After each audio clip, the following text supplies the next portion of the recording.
were asked to do the transportation, I'm going to get this because I don't remember. Transportation access, parking management, wayfinding, and public spaces. And Gail and I talked about it, and we started with transportation, and kind of to walk through this, you kind of have to identify what the problems are and then how to fix them. Everybody knows what the transportation problem is. Traffic just sucks. So, the reason for that is, look, I've been here since 1993, and ever since I've been here, we've talked about getting traffic through McDonald. And that's the problem. All of the real traffic efforts, the Georgia DOT, they're not interested in local traffic. They're not interested in moving us in the city. They're interested in moving us from way out there to way over there. They're interested in big transportation patterns. So it's sort of left to the city to deal with internal city transportation. So everybody knows about the one-way fares. You've got to go north and south. We're going to have them going east and west eventually. And one of the things that's going to happen, hopefully, as a result of the east-west fares and north-south fares, is people will go through the city faster. And that kind of isn't really a great thing for the downtown area. People getting through the city doesn't help us. We need to start focusing on getting people in the city and around the city. And when I say around, I mean inside the city, from one end of the city to the other.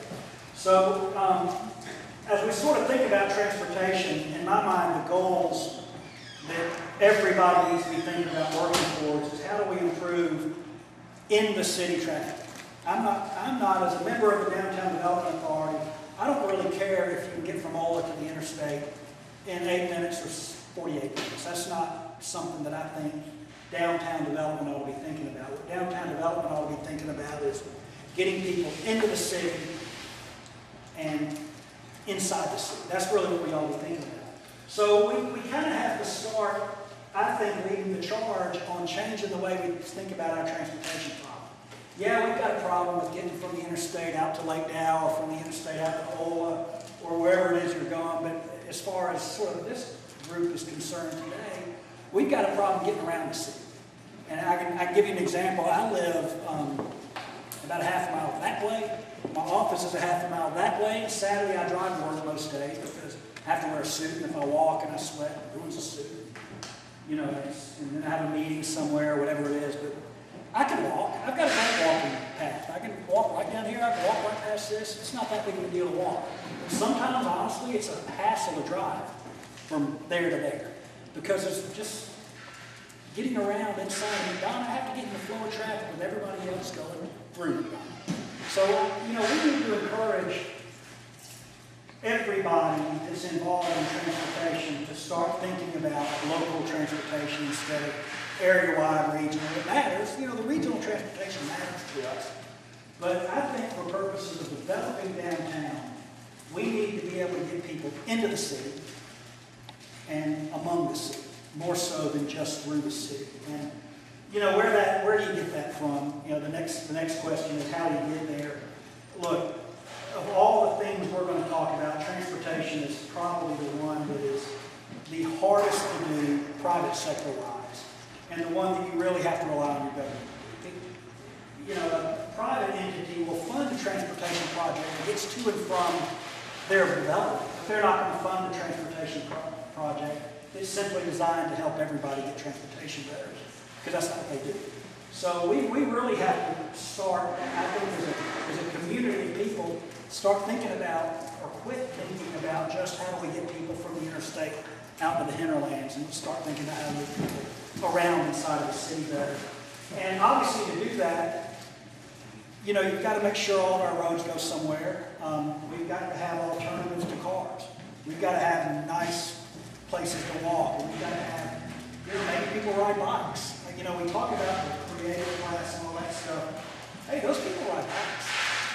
My son is 17 years old, and as much time, energy, and money as he puts in his car, he puts his bike on top of his car. He goes somewhere, he gets out, he hops on his bike and rides around.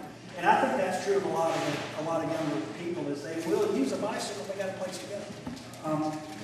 And so as we think about transportation, that's really something I think we have to that's going to be a hard nut to crack. We have to start changing the way we all think about it, change the way we ask for transportation projects and transportation money. And keep in mind, Georgia DOT, they're not going to help solve our how to get from, north McDonough to south McDonough. That's not what they exist for. They exist for getting people across the state. And I can tell you, I know people that live out in Lake Dow, and obviously, they think about downtown McDonough, it's just in the way. It's just in the way. It serves them no other purpose than just in the way. Well, if we could encourage them to get out of their car, put their feet on the street, walk around, we could change their attitudes. And I think we can do that through some of the other things, specifically parking management. I'm a believer, and you'll probably hear other people say this, I know Bob has said it before, I'm a believer that we have ample parking in the city. But if that were really true, more people would park and walk around the city. I don't mind walking up the hill from the courthouse parking up to the square. I don't mind walking, half a mile to get to the square. It doesn't bother me, but it does bother me. So we need to start thinking about how do we make sure we make better use of parking? How do we make sure adequate parking's there? How do we make sure people use it? And one of the things we talked about while we were discussing this was kind of simple if you think about it. If you sort of define the downtown McDonough area like this, and you've got north,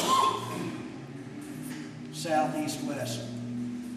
It would seem to me that if our goal is to get people into the city, out of their cars, walking around, maybe we ought to think about getting parking over here, up here, over here, and over here. Let's ring the city with some kind of parking. Now, parking is a unique thing because anybody can provide parking.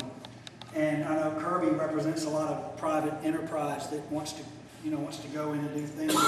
Hey, private enterprise will provide public parking if there's an incentive for them to do it, if there's a reason for it to do it. They will participate in parking lots, and they'll open those parking lots up to the public, especially if it helps drive whatever their private development is. So, one of the things that Gail and I talked about were the city's plans to do various and different parking lots, and I think that's great. The city needs to have some plans. But I think as sort of a private, or at least the Downtown Development Authority, part of whose tasks is to try to encourage and help people invest in real estate, we might want to start thinking about how can we encourage other people on their dime to give us parking. I'm a taxpayer. I pay property taxes on my house. My business is in McDonough. I don't really want to pay a bunch of tax money for parking. I'd rather somebody else pay for it. And I think maybe a way that we can start doing it is maybe we encourage kind of thing we all think we need to do in downtown areas anyway, which is mixed-use development. We need to go up. We need to encourage residential on top of commercial and maybe mixed in there somewhere a parking deck. And maybe if we do that, maybe that's something the Downtown Development Authority, because we need the ability to not directly loan money to access loan funds. Hey, maybe something we need to start thinking about is if there's a private development coming in, maybe we should just start thinking about going to people and saying, hey, look, we're going to help you find some financing. Maybe you can throw us some parking in this. And the other thing, as we think about it, we need to think about what kind of parking the merchants want. And I'm going to say something that may be I don't know if this is true or not. It bothers me that people have to pay to park on the square when we want people to park and get out and walk around. I don't like that. Now, you don't have to pay on the weekends or after 6, which is when most people are shopping. But, I suppose every once in a while somebody comes in and maybe gets discouraged from parking on the square because they don't have change in their car. I don't have change in my car. If I don't have any real reason to park on the square, but if I do park on the square, I don't have any change in my car. So if I decided I'm driving through the square and I want to pull in real quick and I want to run into somebody's store and buy whatever it is, well, I'm not going to do it because I don't have quarters in my car. So I'm not going to park in that thing and risk whatever it is, a $10 ticket or something like that. I had a lawyer that I tried a case with about 2 years ago, and we got out of court early one day, and he wanted to go grab something to eat. He had to move his car. He parked on the square. None of us had any change. He just said, you know what, I'll just take the ticket. But, this guy, he's a unique guy. Most of us aren't going to take the ticket. I want to drive on past. So I think, parking, maybe paying for parking is not a great thing. I don't know if it is or it isn't. Yeah. Patrick, one of the things that I have suggested to some of the merchants, and I don't know if they, I don't think any of them have actually done this, but I thought it would be neat if, especially through social media, if they could post a picture of a jar of quarters at their stores and restaurants and say, you know, look, I want you to come and shop and dine with me. I have your parking order right here. You can take it and you can park, come on in, but none of them have done it that I'm aware of. Maybe it doesn't make sense, but I just thought, and a lot of people probably wouldn't even take you up on that, but it makes you seem like you want their business. Yeah. And you know, there's a lot you can do like that. You know, I'm sure somebody could probably tell us how much money that it generates. It's probably, look, I work with government. I know every dime counts. But to me, if one of the goals of this city is to encourage activity downtown, we need to encourage people to park downtown or as close to downtown as we can get them. You know, on the north side of the square is where the courthouse parking is. In my mind, we've kind of got parking covered on the north side. There are opportunities on the east and west side. And everybody, we can all disagree, I guess. On the south side, that's where it seems to be a lot of on-street parking on the south side to me. East and west, and plus that's probably where most people come into the city from, is east and west. I think that's where we need to start thinking differently about parking. We don't need expansive parking lots. We don't need a big sea of asphalt with a bunch of white stripes all over it. Number one, they're ugly as sin. Number two, it's completely contrary to what we do downtown. You don't take this high-dollar productive property and cover it up with parking. What we need to do is start thinking, how can we incentivize, how can we help people, maybe private developers, change their plans, incorporate our needs into their needs, help them get there. I asked Rodney what you could do as far as, you know, how high you go up. And it seems like if you're going to go up high enough to accommodate parking, you got to come in and get a variance. And look, it's not that hard to get a variance from the city. I've represented people and gotten variances from the city. But you know what? That adds an extra layer of cost and time and expense. And there is some uncertainty. You never know going into city council if you're going to get the variance you need or not. It would seem to me that maybe we need, as we get to talking about the ULDC, maybe we need to make sure that we encourage people to include public parking. Maybe what we do is we give you some kind of a density incentive or something like that. Hey, for every X number of square feet of public parking you provide, we'll give you some benefit along with your zoning. We can do that. You could write a zoning code that encourages people. Zoning, I get worked up about zoning. Zoning is, I've always described zoning in most suburban areas. It's like a kid going into the kitchen. There's a cookie jar. A kid wants a cookie. He goes in there and mom says, no, you can't have a cookie. And that's kind of the government. When somebody comes in wanting something zoned, they go in, they go, we want that. The zoning code says, no, you can't have that cookie. Well, I want a candy bar. You can't have a candy bar. And the guy that wants the cookie, the developer, has to keep asking until somebody says yes. But you know what? If mom does, instead of saying, no, you can't have a cookie, if mom says, well, you can have a cookie if you eat all this broccoli. Well, the kid might go gobble down all that broccoli so he can get his cookie. And developers are the kind of same way. You know, if all your zoning code says you can't do this, you can't do that, you can't do that, they're just going to look down that list. And Kirby knows this. You're going to look down that list until you're going to find something you can do, or you're going to force what you want to do on the government. Neither one of those are a great way to start that relationship. Or you're going to go look somewhere else. Or you're going to go look somewhere else. And we get that a lot. I can tell you, I've represented and or sued every county, every city in this county and the county government. I've been on both sides, I think, for every city. And I can tell you, in the course of my relationships with every city and every county, I've either had clients bail and go somewhere else because it was just too hard to find a place to put my project, or I have fought that battle to preserve the zoning code or the zoning ordinance, and at the end of that battle, win, lose, or draw, the people are gone. And, you know, that's not the right way. And in my mind, your zoning code probably isn't going to help a whole lot with transportation, but parking can help with transportation, and your zoning code can help with transportation. So in my mind, that's something I think, again, I think there's a different mindset.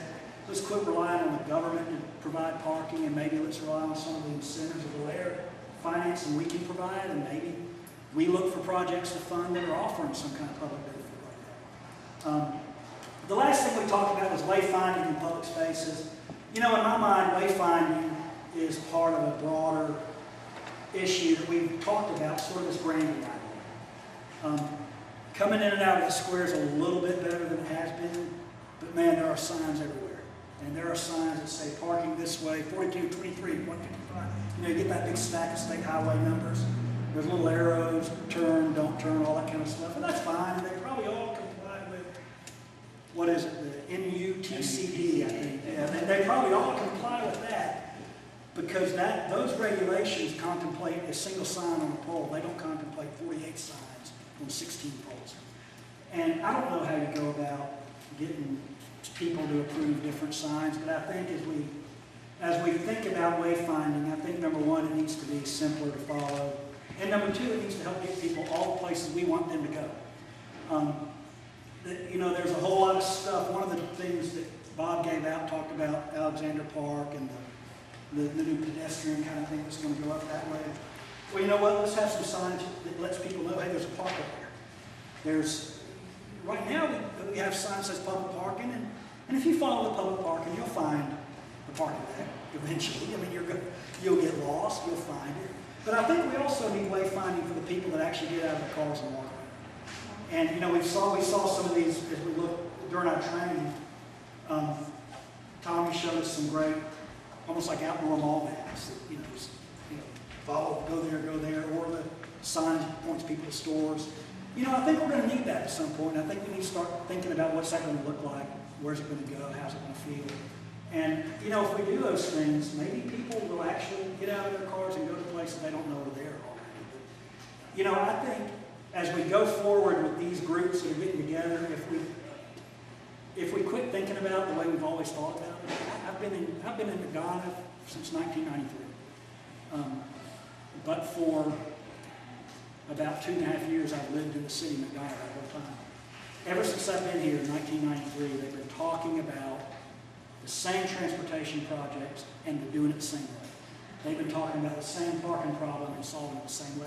We need to throw all that junk aside. We need to quit talking about how we want to do parking and we're going to do parking. We just need to change the way we think about things like transportation and parking. Georgia DOT isn't going to build us an internal transportation system.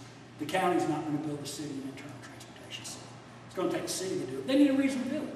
You know, it's kind of like we talk. You know, we need to build that momentum and then show the people that have the funds. We need to show the mayor and the council why it's important to fund these types of projects, and we need to help them relieve some of that funding pressure by not running to the mayor and council and saying, "Build us parking lots." Let's do what we can do and find a way to solve parking and wayfinding.